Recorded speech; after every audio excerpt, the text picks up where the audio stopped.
Hello students, good evening. आज हम इस वीडियो में बैलेनोग्लासस का एंडोस्केलेटन पढ़ेंगे, यानी बैलेनोग्लासस की बॉडी में पाए जाने वाले स्केलेटन सिस्टम के बारे में पढ़ेंगे।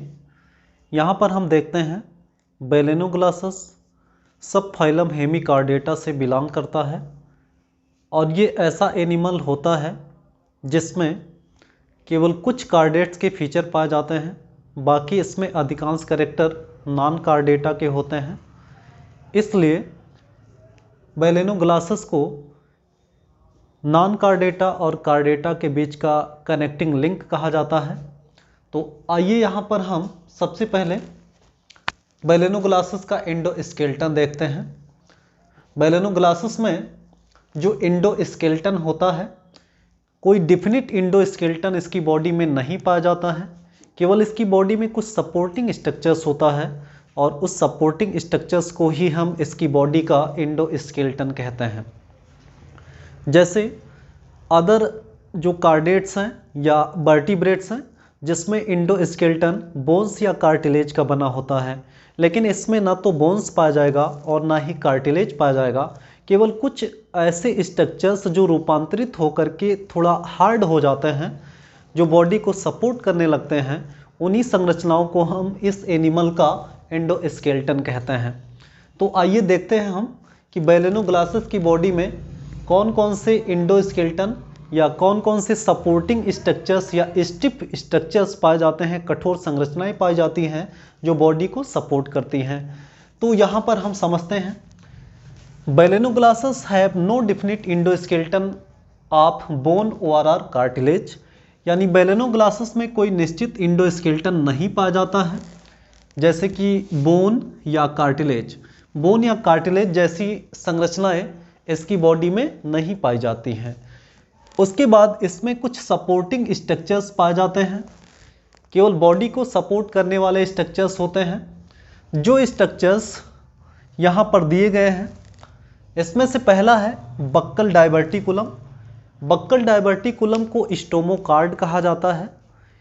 बक्कल डायवर्टिकुलम बक्कल कैविटी का जो रूप है वो एक थिक वॉल्ड प्रोजेक्शन बनाता है प्रोबोस्किस की तरफ, और प्रोबोस्किस की तरफ थिक वॉल्ड जो प्रोजेक्शन है वो बॉडी के प्रोबोसिस और कॉलर रीजन को सपोर्ट करता है, जिसे हम स्टोमोकार्ड या बक्कल डायवर्टिकुलम कहते हैं। यानी यहाँ पर जब हम देखते हैं बैलेनोग्लासस की बॉडी को, तो बैलेनोग्लासस की बॉडी मेनली 3 भागों में डिवाइड होती है। एक भाग इसका प्रोबोसिस होता है और दूसरा भाग होता है इसका कॉलर और तीसरा भाग होता है इसका ट्रंक। तीसरा भाग इसका ट्रंक होता है। तो यहाँ पर हम देखते हैं कि इसका जो प्रोबोसिस है, प्रोबोसिस और कॉलर के बीच में वेंट्रल साइड पर इसका माउथ पाया जाता है, और माउथ के अंदर जो कैविटी होती है उसे बक्कल कैविटी कहते हैं। बक्कल कैविटी का जो रूप होता है वो एक हालो थिक वॉल्ड प्रोजेक्शन ऊपर की तरफ बनाता है, जो थोड़ा कठोर हो जाता है। यानी बक्कल कैविटी का जो रूप है, बक्कल कैविटी का जो रूप है वो ऊपर की तरफ हालो प्रोजेक्शन बनाता है, जो थिक वॉल्ड होता है, जो थोड़ा हार्ड होता है। इसी संरचना को स्टोमोकार्ड कहा जाता है। स्टोमोकार्ड कहा जाता है। यहाँ पर हम समझते हैं कि जो बक्कल कैविटी का रूप होता है, उस रूप से एक शार्ट और हालो थिक वॉल्ड प्रोजेक्शन जो ऊपर की तरफ, जो प्रोबोसिस की तरफ एक्सटेंड होता है, प्रोबोसिस की तरफ एक्सटेंड होता है, उसे बक्कल डायवर्टिकुलम या स्टोमोकार्ड कहते हैं। स्टोमोकार्ड जो होता है, इसको जो है लॉन्ग टाइम तक, बहुत लंबे समय तक इसको नोटोकार्ड माना जाता था, लेकिन इसकी जो संरचना है ये नोटोकार्ड से एकदम डिफर है। इसका डेवलपमेंट डिफर है, इसका जो हिस्टोलॉजिकल स्ट्रक्चर्स हैं वो भी डिफर होता है, इसलिए इससे जो है स्टोमोकार्ड या फिर बक्कल डायवर्टिकुलम नाम दिया गया। उसके बाद यहाँ पर हम देखते हैं लॉन्ग टाइम तक नोटोकार्ड कंसीडर्ड किया जाता था, यानी बक्कल डायवर्टिकुलम या स्टोमोकार्ड को लंबे समय तक नोटोकार्ड कंसीडर्ड किया जाता था, लेकिन इसकी हिस्टोलॉजिकली हिस्टोलॉजिकली मतलब जो इसके ऊतकों की संरचना है ये डिफर है नोटोकार्ड से, यानी कार्डेट में जो नोटोकार्ड पाए जाते हैं उसकी संरचना से स्टोमोकार्ड की संरचना डिफर करती है, इसलिए इसे हम नोटोकार्ड नहीं मानते हैं, इसे केवल बक्कल डायवर्टिकुलम या स्टोमोकार्ड कहते हैं।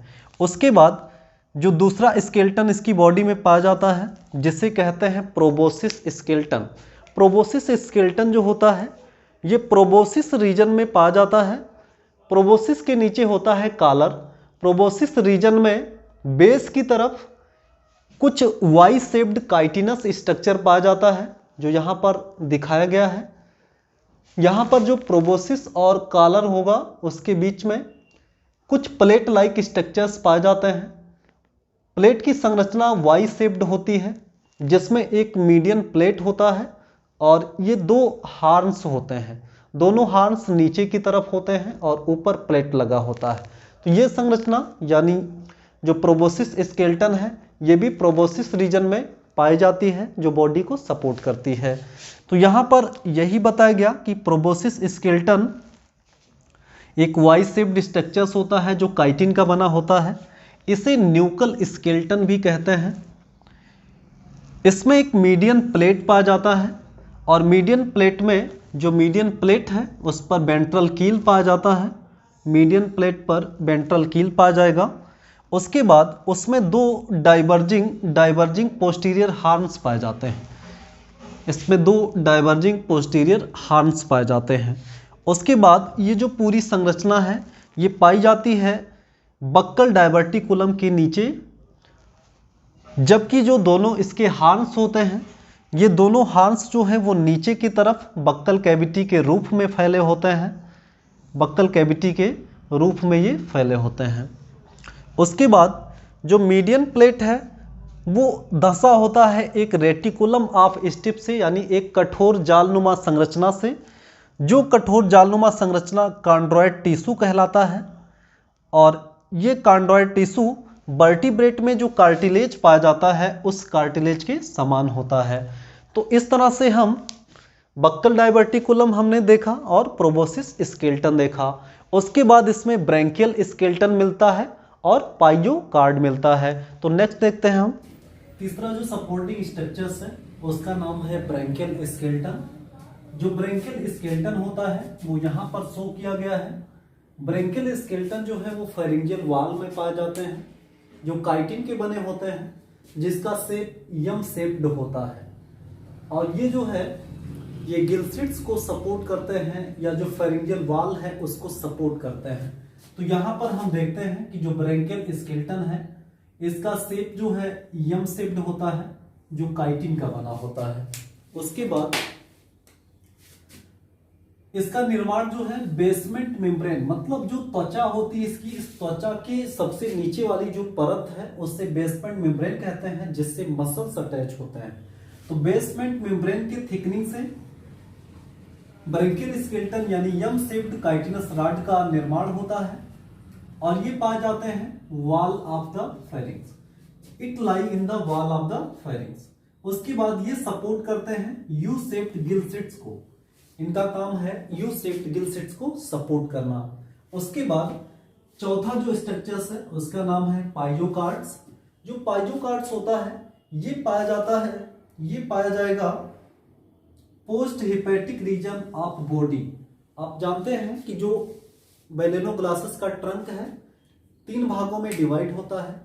एक ब्रैंकियोगेनाइटल रीजन होता है, एक हिपैटिक रीजन होता है और एक पोस्ट हिपैटिक रीजन होता है। तो जो पोस्ट हिपैटिक रीजन है, पोस्ट हिपैटिक रीजन में जो इंटेस्टाइनल वॉल है उस इंटेस्टाइनल वॉल और बॉडी वॉल के बीच में ट्यूबुलर स्ट्रक्चर्स, बॉडी वॉल के बीच में ट्यूबुलर स्ट्रक्चर्स या रॉड लाइक स्ट्रक्चर्स इसमें पाए जाते हैं जिसे पाइयोकार्ड कहा जाता है। तो it is rod like thickening होता है।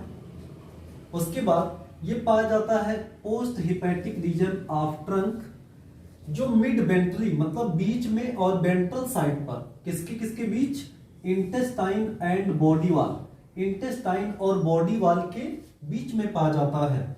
उसके बाद इसके सेल्स जो है बाइकुलेटेड होते हैं। यानी जो पाइजोकार्ड बनता है, पाइजोकार्ड को बनाने वाले जो सेल हैं वो वैक्यूलेटेड होते हैं, यानी उसमें वैक्यूल की संख्या अधिक होती है। उसके बाद ये बॉडी के किस पार्ट को सपोर्ट करेंगे, ये सपोर्ट करेंगे पोस्ट हिपैटिक रीजन को। तो यहाँ पर दिखाया गया ये जो संरचना है ऐसे ट्यूबुलर या रॉड लाइक स्ट्रक्चर्स होता है जिसे पाइजोकार्ड कहते हैं। और पाइजोकार्ड जो होगा वो अंदर की तरफ जो है एलिमेंट्री कैनाल होगा और बाहर बॉडी वाल होगा। तो बॉडी वाल और एलिमेंट्री कैनाल के बीच में जो रॉड पाया जाएगा उसे पाइजोकार्ड कहेंगे, जो पाइजोकार्ड पोस्ट हिपैटिक रीजन में पाया जाता है, यानी ट्रंक के पोस्ट हिपैटिक रीजन में मिलता है। तो इस तरह से ये सभी संरचनाएं जैसे ब्रैंकियल स्केलेटन, प्रोबोसिस स्केलेटन और पाइजोकार्ड्स, ये सभी संरचनाएं बॉडी में केवल एक सपोर्टिंग स्ट्रक्चर्स होते हैं, यानी इन्हें हम ट्रू नोटोकार्ड या बोन्स या कार्टिलेज नहीं कह सकते हैं। ये केवल एक स्टिफ स्ट्रक्चर्स होते हैं, कठोर संरचनाएं होती हैं जो बॉडी को सपोर्ट करती हैं। तो इस तरह से हम देखते हैं बैलेनोग्लासेस की बॉडी में जो इंडोस्केलेटन बना होता है वो अनेक प्रकार के सपोर्टिंग स्ट्रक्चर्स का बना होता है।